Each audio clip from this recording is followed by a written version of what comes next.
Hello and welcome to the day ahead. It is Wednesday, May 11th. I'm Andrew Gagan. Well, another day of volatile trade globally as investors brace for key inflation figures out of the US tonight. Wall Street mixed with the S&P and Nasdaq edging into the black with big growth names recovering from yesterday's sell-off, helping to offset a drag in oil prices and faltering risk appetite ahead of the key CPI read tonight.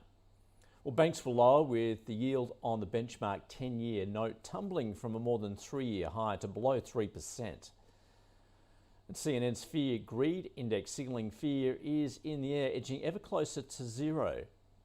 Now, stock specific, tech the top trade, Apple moving higher, giving the S&P and Nasdaq a boost, and Peloton shares were slammed after the company warned the business was thinly capitalized on the back of a huge quarterly loss and a 24% slide in revenue.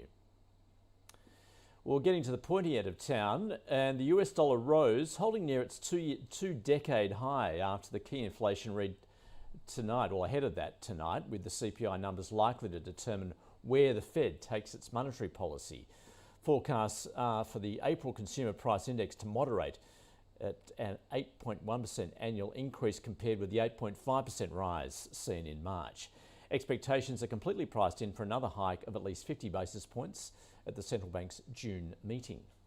Now, a number of Fed officials have reinforced the need for a 50 basis point hike at the next meeting, with Cleveland Fed Reserve Bank President Loretta Mester saying moves of that size makes perfect sense for the next couple of meetings, although she spooked markets by saying a 75 basis point hike shouldn't be ruled out. Well, New York Fed President John Williams saying it's hard to estimate where neutral is. He also sees the economy remaining strong, with growth average about 2% this year and core inflation falling to about 4% later this year and 2.5% next year.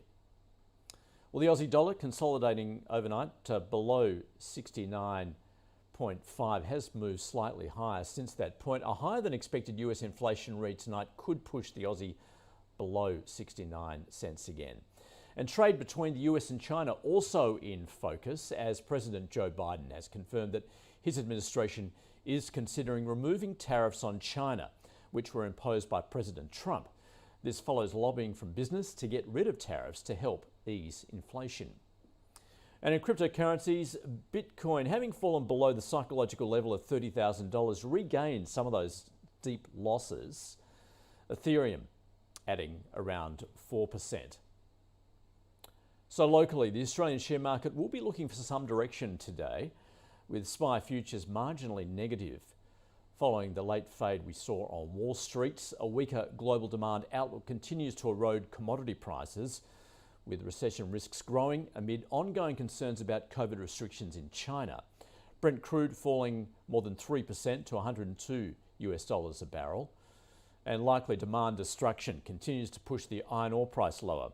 Futures falling more than 1% to $130 a tonne, with Chinese real estate developer Sunac China Holdings on the brink of defaulting on its dollar bonds.